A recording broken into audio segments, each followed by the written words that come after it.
જય આદિવાસી, જય જોહાર। આજના આથા ડુંગરી ખાતેના કાર્યક્રમમાં અહીં મંચસ્થ ઉપસ્થિત છોટાઉદેપુર જિલ્લા આમ આદમી પાર્ટીના પ્રમુખ એવા રાધિકાબેન રાઠવા, છોટાઉદેપુર જિલ્લા ઉપપ્રમુખ એવા વિનુભાઈ સરપંચ, સાથે સાથે નસવાડી તાલુકા પ્રમુખ ઈશ્વરભાઈ, કવાડ તાલુકા પ્રમુખ શ્રી, સાથે છોટાઉદેપુર, જેતપુર અને કદવાલ તમામ તાલુકાના આમ આદમી પાર્ટીના પ્રમુખશ્રીઓ, મહામંત્રીશ્રીઓ, તમામ પદાધિકારીઓ અને આજે જેમણે 5000ની જનમેદની સાથે અમારા સમર્થનમાં આમ આદમી પાર્ટીમાં જોડાયા છે એવા આથા ડુંગરી સરપંચશ્રી એવા રતનસિંહભાઈ માટે આપણે જોરદાર તાળીઓ પાડી લઈએ।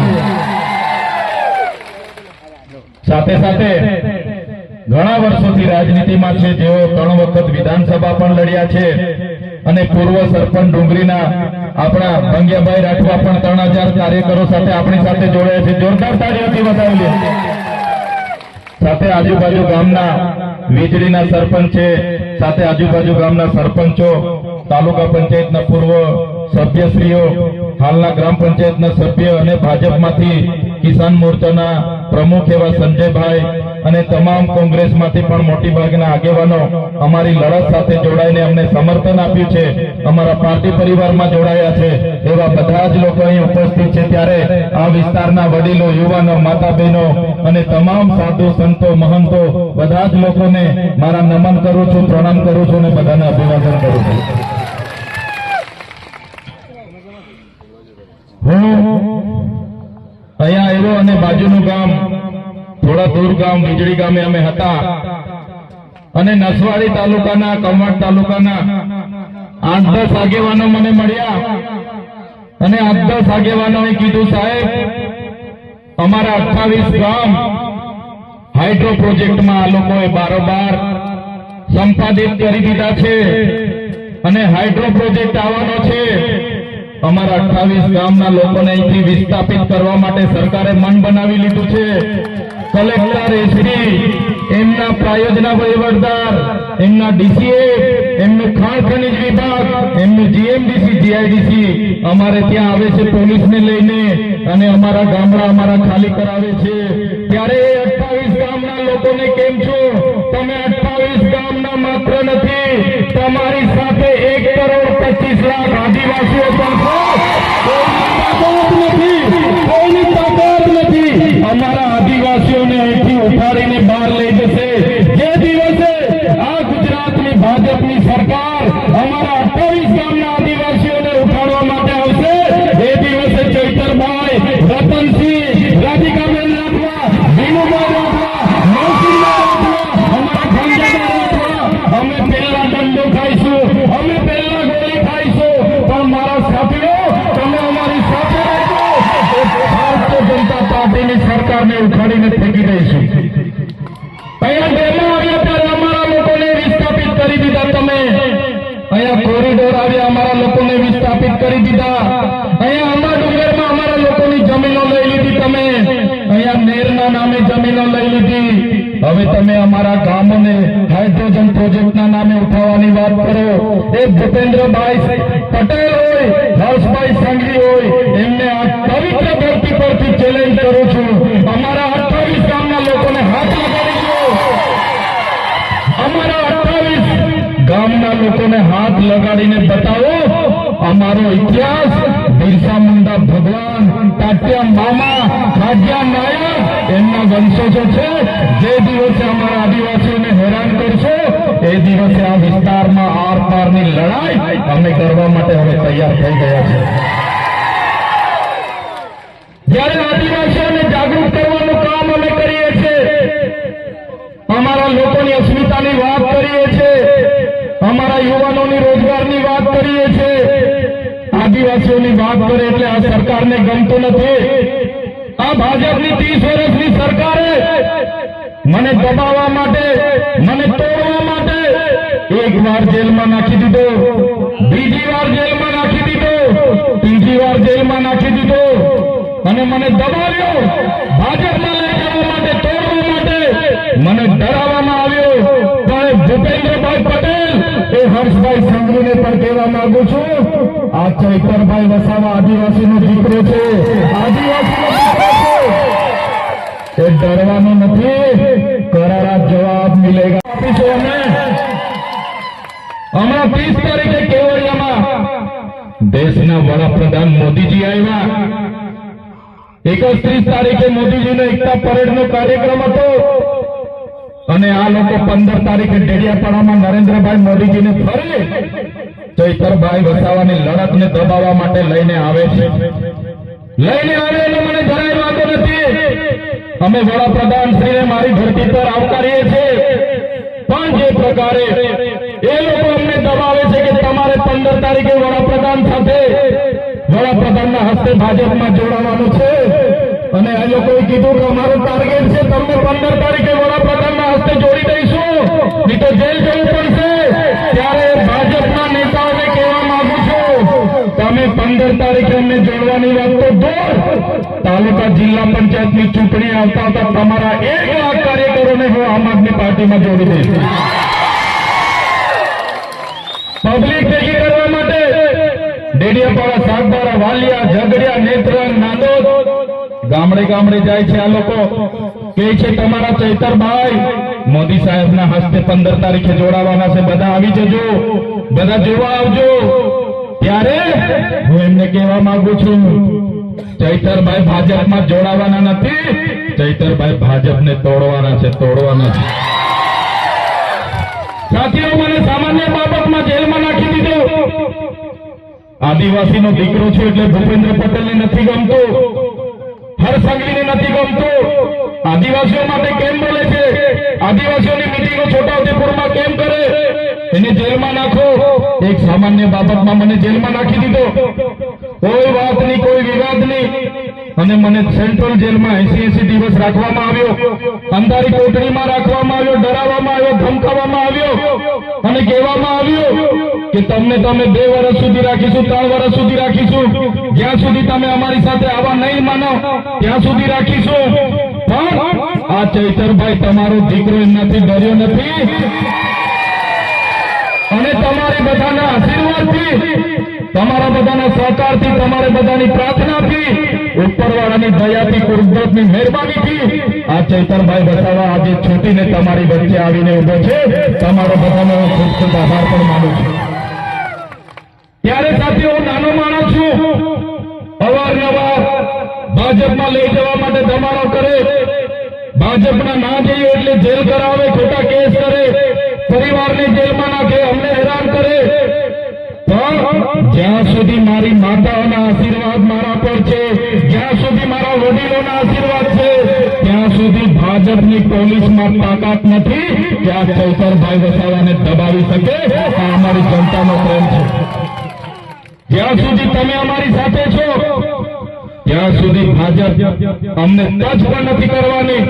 1 વાર જેલ કરાવશે, 2 વાર જેલ કરાવશે, 3 વાર જેલ કરાવશે, પણ મારા વડીલો, મારી યુવાનો, મારી બહેનો, મારા માતાઓને મારે વિનંતી છે, સરકાર એમની બહુ મોટી છે, પોલીસ એમની છે, આર્મી એમની છે, કોર્ટ કચેરી એમની છે, કલેક્ટર એમના છે, ડીડીઓ એમના છે, એસપી એમના છે. આપણે એમની સાથે લડાઈ નથી કરવાની, પણ આવનારી તાલુકા જિલ્લામાંથી ચૂંટણીમાં તમારામાંથી સારા સારા યુવાનોને, સારા સારા વડીલોને તૈયાર કરી દો. આ તમારા દીકરાને જે હેરાન કર્યો છે એનો બદલો તમારે આવનારી તાલુકા જિલ્લા પંચાયતની ચૂંટણીમાં લેવાનો છે. એનો બદલો તમારે લેવો પડશે. કેમ કે જયારે મેં જેલમાં હતો ત્યારે એમના આ બાજુના સાંસદ અમારા રાજપીપળામાં આવીને કહેતા હતા, પેલો તમારો ચૈતર વસાવો જેલમાં છે, નથી છૂટવાનો, નથી છૂટવાનો, એનું પૂરું કરી નાખ્યું અમે. ત્યારે તમારા સાંસદોને, ધારાસભ્યોને હું કહેવા માંગુ છું, तुमको क्या लगता था नहीं लौटेंगे, तुमको क्या लगता था नहीं लौटेंगे, गलत, जब तक तोड़ेंगे नहीं तब तक छोड़ेंगे नहीं. हमको क्या अंडू पंडू गंदू झंडू समझ के रखा है क्या? ये चैतर वसावा कभी झुकेगा नहीं. करारा जवाब मिलेगा, करारा जवाब मिलेगा. ત્યારે આ ભારતીય જનતા પાર્ટી 30 વર્ષથી શાસનમાં છે, કેન્દ્રમાં એમનું શાસન છે. અમારા લોકો નર્મદાનું પાણી જોઈ શકે છે પણ પિયત માટે અમને મળતું નથી. અમારે યુવાનો ભણી ગણીને પરીક્ષાઓ આપે છે, એના પેપરો ફૂટી જાય છે, એની નવી નવી નીતિઓ કાઢે છે. આ વિસ્તારોમાં અમારા બાળકો ભણવા માંગે છે, શિક્ષક બનવા માંગે છે, કલેક્ટર બનવા માંગે છે, આઈએસ આઈપીએસ થવા માંગે છે, પણ અમારા વિસ્તારમાં શાળાઓમાં માસ્તરો નથી, શાળાઓના ઓરડાઓ નથી, આંગણવાડી નથી. અમારા નાના નાના બાળકો કુપોષણથી પીડાય છે. ત્યારે આદિવાસીઓને શિક્ષણ આપવાની જગ્યાએ, રોજગાર આપવાની જગ્યાએ, સિંચાઈનું પાણી મળે એની જગ્યાએ આજે વિકાસનો રથ લઈને આ લોકો ગામડે ગામડે ફરે છે. આજે બિરસા મુંડા ભગવાનની જન્મ જયંતિના નામે ગૌરવ યાત્રા કાઢતા કાઢતા ગામડે ગામડે ફરે છે અને કહે છે કે બિરસા મુંડા ભગવાનની 150મી જન્મ જયંતિ છે. એટલા માટે આ લોકો આજે નીકળ્યા છે. કેમ કે તમે બધા જાગી ગયા છો, તમને બધાને બિરસા મુંડા ભગવાનનો ઇતિહાસ ખબર પડી ગઈ છે, તાત્યા મામાનો ઇતિહાસ ખબર પડી ગઈ છે, ગુરુ ગોવિંદજીનો ઇતિહાસ ખબર પડી ગયો છે. એટલે આપણા લોકોના મત હવે મળવાના નથી એમ કરીને આપણા ક્રાંતિકારીઓના ફોટા લગાડીને ગામડે ગામડે ફરે છે. એમના વડાપ્રધાન હમણાં કેવડિયા આવ્યા અને કીધું અમારા આદિવાસી ભાઈ બહેનો તમારે આત્મનિર્ભર બનવાનું છે, આત્મનિર્ભર બનવાનું છે. અમારો આદિવાસી સમાજ અનાદિકાળથી આત્મનિર્ભર છે. વડાપ્રધાન બન્યા પછી 5,400 કંપનીઓ તો વિદેશથી તમે લઈને આવ્યા છો. અમારો આદિવાસી સમાજ તો આત્મનિર્ભર જ છે. વડાપ્રધાન બન્યા પછી તમે 5,400 વિદેશી કંપનીઓ લઈને આવ્યા છો. અમારા ઘરમાં જે સામાન આવે છે made in China, made in Taiwan, made in Korea, made in Japan, તો તમે વડાપ્રધાન બનીને શું ધંધા કરો છો? આપણને કહે છે લોકો કે ભાઈ એક પેડ માં કે નામ, આપણને બધાને સારી સારી ફૂલ ગુલાબી વાર્તાઓ બતાવશે. એક પેડ માં કે નામ રોપજો બધા, એક પેડ માં કે નામ. આપણે એક પેડ માં કે નામ રોપીએ છે અને જંગલ સાથેનો આપણો નાતો છે. એક પેડ નામે માં કે નામ કરી કરીને આ લોકોએ આખું જંગલ અદાણી કે નામ કરીને આ લોકોએ આપી દીધું છે. આખું જંગલ અદાણી કે નામ કરીને આપી દીધું છે. હમણાં જળ જંગલ જમીન આપણી પાસે જેટલું હતું એટલું તો આ સરકારોએ એમના ઉદ્યોગપતિ અદાણીને અંબાણીને આપી દીધું, ટોરેન્ટોને આપી દીધું. હવે આ આપણા દેશના વડાપ્રધાન 15મી તારીખે ડેડિયાપાડા આવે એના પહેલા દેવ મોગરા માતાજી ક્યાં છે, એનો વિસ્તાર કેવો છે એ જોવા માટે જવાના છે. મારા સાથીઓ તમને કહેવા માંગુ છું, આ નરેન્દ્રભાઈ મોદીજી જયારે વિસ્તાર જોઈને જશે તમે લખી રાખજો, આવનારા દિવસોમાં આપણી કુળદેવીને પણ અદાણીને લખીને આપી દેશે, એની કોઈની ગેરંટી નથી. કેમ કે આ વ્યક્તિ જ્યાં જાય, જેનું દર્શન કરી આવે, જેને જોઈ આવે એ પછી રિલાયન્સ ને આપી દે, ટાટા ને આપી દે, અદાણીને, બિરલાને આપી દે. ત્યારે આપણી માતાજીના રક્ષણ કરવા માટે પણ આપણે તૈયાર રહેવું પડશે. ત્યારે તમે વિચાર કરો, જો વડાપ્રધાને ભગવાન બિરસા મુંડાની 150મી જન્મ જયંતિ ઉજવવાની જ હતી તો એમનું જન્મસ્થળ ઝારખંડમાં રાંચીમાં આવ્યું છે. જો આખા દેશનો ગૌરવ યાત્રાનો કાર્યક્રમ હતો અને ભગવાન બિરસા મુંડાની જન્મ જયંતિ તમારે ઉજવવાની હતી તો ભગવાન બિરસા મુંડાનું કર્મભૂમિ, જન્મભૂમિ ઝારખંડની રાંચીમાં આવેલી છે. તમે ત્યાં જઈને આખા ગુજરાતને, આખા દેશના આદિવાસીઓને સારો સંદેશો આપી શકત. પણ ડેડિયાપાડામાં આવીને ચૈતરભાઈની વિકેટ પાડવાનું જે તમે આયોજન કર્યું છે, આ આદિવાસી સમાજ જોઈ રહેલો છે. આવનારા દિવસોમાંથી આખા ગુજરાતમાંથી તમારી વિકેટ પાડી દેવા માટે અમે તૈયાર છે. અમે આંદોલનો કર્યા, આદિવાસી જાગૃત થયા, એટલે આ લોકોને થયું કે હવે આદિવાસીઓ તો જાગી ગયા છે. ધીરે ધીરે ચૈતરભાઈ સાથે જવા લાગ્યા છે, આમ આદમી પાર્ટીમાં જોડાવા લાગ્યા છે, ગોપાલભાઈ ઇટાલિયા, ઈસુદાનભાઈ ગઢવી, અરવિંદ કેજરીવાલ સાથે જવા લાગ્યા છે. એટલે એ લોકોએ આખું મંત્રીમંડળ બદલી નાખ્યું. મંત્રીમંડળ બદલી નાખ્યું, ત્યારે અમારા સરપંચોને અમારા વડીલો જે પ્રકારે કહે છે, કોઈ ભેંસ ઓછો દૂધ આપે તો એના ખીલા બદલવાનું નથી રહેતું, ભેંસ બદલી નાખવી પડે છે કે નથી નાખ્યું?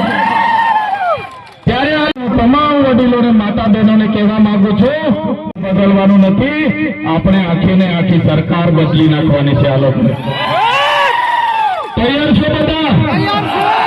સરકાર બદલી નાખીશું, સરકાર બદલી નાખીશું, પરિવર્તન લાવીશું, પરિવર્તન લાવીશું, પરિવર્તન લાવીશું. આ લોકોએ મને કીધું, ચેતરભાઈ અમારી સામે તમે કેટલું લડશો, ટકી નહીં શકશો, હજુ પણ જેલમાં જશો, આવી જાઓ, મંત્રી બનાવી દે, તંત્રી બનાવી દઈએ. તમારા મંત્રી બની જઈશું, તમારો તંત્રી બની જઈશું, પૈસા કમાઈ લઈશું, બંગલા બની જશે, ગાડીઓ બની જશે, પણ અમારા આદિવાસીઓ માટે પછી કોણ બોલશે? કોણ બોલશે અમારા આદિવાસીઓ માટે? આ વિસ્તારના ઓબીસી માટે કોણ લડશે? આ વિસ્તારના એસસી એસટી માઇનોરિટી માટે કોણ લડશે? ત્યારે અમે કીધું, તમારામાં જેટલા અમારા નેતાઓ છે એ નેતાઓને તમે એક પિંજરાના વાઘ જેવા, સર્કસના વાઘ જેવા બનાવી દીધા છે. આ વિસ્તારના પણ મોટા મોટા નેતાઓ પોતે વાઘ છે એમ કહેતા હતા. અમે જયારે મીટિંગ હોય ત્યારે ભાષણ કરે, ટાઈગર અભી જિંદા હે, ટાઈગર અભી જિંદા હે. એ ભાષણ કરવા વાળા ભાજપમાં ગયા અને સર્કસના ટાઈગર બનીને આજે બેસી રહ્યા છે. સર્કસના ટાઈગર બનીને બેસી રહ્યા છે. ઉપરથી જેટલી ચાવી ફેરવે એટલું રમકડું ગાય, એટલી જ ભજન એ લોકો ગાય છે. ત્યારે સાથીઓ, આ તમારો દીકરો, આ ચૈતર વસાવો એમના સરઘસનો ટાઈગર નથી બનવા માંગતો, જંગલનો ટાઈગર બનીને સ્વતંત્ર ફરવા માંગે છે. જંગલનો ટાઈગર બનીને અમે બધા સ્વતંત્ર ફરવા માંગીએ છીએ. આ બધો ઇલાકો અમારો છે. અમારા નસવાડીના એક કાકા ધારાસભ્ય છે, સિનિયર ધારાસભ્ય. નસવાડીમાં આજે અમારો પ્રોગ્રામ હતો. કાકાએ અમારા સરપંચોને ડરાવ્યા અને અમારા પ્રોગ્રામ નથી, એમણે પ્રોગ્રામ રાખી દીધા. ત્યારે કાકાને કહેવા માંગુ છું, આજે ચૈતર વસાવાને નર્મદામાંથી તળી પાર કરી દીધા છે, ત્યાં જવા નથી દેતા. આજે દરિયાપાડામાં પ્રવેશ બંધી છે. તમે નસવાડીમાંથી અમને કહેશો કે અહીંયાથી નીકળી જાઓ, પણ અમે આ ચૈતર વસાવા અમારી ટીમ અમારા લોકોના દિલોમાં રહે છે અને લોકોના દિલોમાંથી તમારી ભાજપની સરકાર અમને ક્યારે કાઢી નથી શકવાની, ક્યારે કાઢી નથી શકવાની. એનો પણ જવાબ આવનારા દિવસોમાં આપીશું. ત્યારે નવી વસાહતોના આગેવાનો મને રસ્તે મળ્યા, મારી સામે કહેતા હતા, સાહેબ અમે નર્મદાના નવી વસાહતના લોકો છે, અમે આ ધારાસભ્યના હુજે લાગ્યા, આ જ ભાજપના નેતાઓને માની લીધું અને આજે અમારા દીકરા દીકરીઓ અમને ખીજવાય છે, અમારો અધિકાર નથી મળ્યો. ત્યારે આ ભાજપના લોકોએ માત્ર ભાજપમાં જઈને ઊંચી આગળ કરવાનું જ કામ કર્યું છે. ત્યારે સાથીઓ, આવનારા દિવસોમાં તાલુકા અને જિલ્લા પંચાયતની ચૂંટણીઓ આવવાની છે. રાષ્ટ્રીય પાર્ટી છે આમ આદમી પાર્ટીનું મંચ તમને અમે આપીએ છીએ. આપણા આજે રતનસિંહભાઈ સરપંચ, ભંગિયાભાઈ સરપંચ, નવસિંહભાઈ સરપંચ અને તમામ સરપંચો તમારી સાથે છે. કોઈને ડરવાની જરૂર નથી. તમે રાતે કહેશો, રાતે અમે આવીને ઉભા થઈ જઈશું. ત્યારે તમારામાંથી સારા સારા વડીલો, સારા સારા યુવાનો, સારી સારી બહેનો આવનારા દિવસોમાં ચૂંટણી લડીને નગરપાલિકા હોય કે તાલુકા પંચાયતના પ્રમુખ બનીને તમારે આવી જવાનું છે. સત્તા તમારે હાથમાં લઈ લેવાની છે. આ લોકોની તાકાત આ સત્તામાં છે. જે પ્રકારે આપણા વડીલોએ કીધું હતું, વાર્તાઓમાં આવતું હતું કે એક રાજા, તેનો જીવ પોપટમાં હતો, એ જ પ્રકારે આ ભાજપના લોકોનો જીવ સત્તાની ખુરચીમાં છે. તમે જાગી જાઓ, ખુરચી આપણે ખોચી લઈએ, સત્તા આપણે ખોચી લઈએ એટલે આ ભાજપના રાજા ઓટોમેટિક ઘરે બેસી જવાના છે. તૈયાર છે તમે? સત્તા ખોચી લેવાની છે. તૈયાર છે બધા? જય આદિવાસી. ત્યારે આ વિસ્તારના 28 ગામના લોકોને પણ કહેવા માંગુ છું, અને બીજા વિસ્તાર હાથેશ્વર હોય, આંબાડુંગર હોય કે કે આ વિસ્તારના ઓરસન પટ્ટાના લોકો હોય, તમામ લોકોને કહેવા માંગુ છું, કોઈને ડરવાની જરૂર નથી. કોઈ પણ બહારનો વ્યક્તિ, ભાજપનો વ્યક્તિ તમને ડરાવે તો ખાલી આદિવાસી તરીકે એકવાર પિક્ચર પાડીને અટકો કરી દેજો, આખું ગામ ભેગું થઈ જશે, એ લોકોને આપણે ગોળતા કરી દઈશું. અટકો આવે છે ને બધાને? આપણા વડીલોએ આપણને શીખવ્યું છે, ગામને આને કરી દેજો. અમે બધા દોડીને આવી જઈશું. એ આરએસએસ વાળા હશે કે ભાજપ વાળા હશે, એમને ઉભી પછડી અમે ભગાવી દઈશું. ત્યારે બધા જ લોકોને વિનંતી કરું છું, આપણી અસ્મિતા, આપણી સંસ્કૃતિ અને આપણી જે આદિવાસીની અસલિયત છે એ આપણે જાગૃત કરવું પડશે. અમે એટલા માટે આ પાર્ટીમાં જોડાઈને આગળ વધી રહ્યા છે. ભાજપ વાળા અમને પણ બોલાવે છે, આવો તમે સત્તા અને પૈસા કમાઓ. અમને સત્તા અને પૈસાનો મોહ નથી. અમે આદિવાસીઓને જાગૃત કરીએ, આદિવાસીઓને આગળ લાવીએ, અમારા યુવાનો ભણી ભણીને આગળ આવે, અમારા ખેડૂતો આગળ આવે, અમારા ખેડૂતના દીકરાઓ 4 વ્હીલ લઈને ફરે, મર્સિડીઝ લઈને ફરે, BMW લઈને ફરે, આઈએસ થાય, આઈપીએસ થાય, એ જ અમારા સપના છે. અમારા લોકોના નાના મોટા પ્રશ્નો છે, એને પણ આવનારા દિવસોમાં સરકારમાં 2027માં અમે બધા આમાંથી જઈએ અને આદિવાસીઓના હિતના કામ કરીએ, આ વિસ્તારના યુવાનોના હિતના કામ કરીએ, ગુજરાતના 18 વર્ગના લોકોના હિતના કામ કરીએ. એ અમારા બધાના સપના છે. ત્યારે વધારે વાતો નથી કહેતો, પણ આવી જ પ્રકારે તમારો સાથ અને સહકાર અમને જોઈશે. કેમ કે આ લોકો છેલ્લા દિવસે દારૂ લાવે, પાર્ટીઓ કરાવે, ખવડાવે, પીવડાવે અને 50 રૂપિયા આપે, 500 રૂપિયા આપે અને મત લઈને જીતીને 5 વર્ષ સુધી દેખાતા નથી. ત્યારે આવનારી ચૂંટણીઓમાં પણ આપણા આ વિસ્તારના કેટલાક ભાજપના નેતાઓ આ જ કામ કરશે. એના કરતા તમે તમારામાંથી ઉમેદવારો તૈયાર કરી દો, એના માટે તમે મહેનત કરો અને ચીટાડીને લાવો અને આપણા લોકોના સારા કામ થાય એ દિશા તરફ આપણે આગળ વધવાનું છે. આજની આ કાર્યક્રમમાં વધારે સમય નથી હું લેતો, પણ જે મારે આ વિસ્તારના કેટલાક નેતાઓ પોતાને ટાઈગર સમજીને નાના માણસોને ડરાવે છે, ધમકાવે છે, મારા યુવાનોને હેરાન કરે છે, પોલીસ મોકલે છે અને ખૂબ હેરાન કરે છે. ત્યારે આ નેતાઓને કહેવા માંગુ છું, આ સામે બેઠેલા બધા ચૈતર વસાવા છે, ટાઈગર છે, અને જ્યારે હેરાન કરશે ત્યારે અમે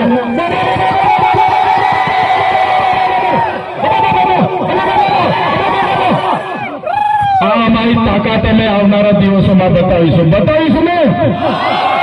તૈયાર છો બધા? ધન્યવાદ. જય આદિવાસી. અહીં મારો વક્તવ્ય પૂરું કરું છું. તમામ વડીલો, માતા બહેનો, મીડિયાના મિત્રો, પોલીસ મિત્રો, તમામ લોકોને ખૂબ ખૂબ આભાર માનું છું. ધન્યવાદ. જય આદિવાસી, જય જોહાર, જય ભારત.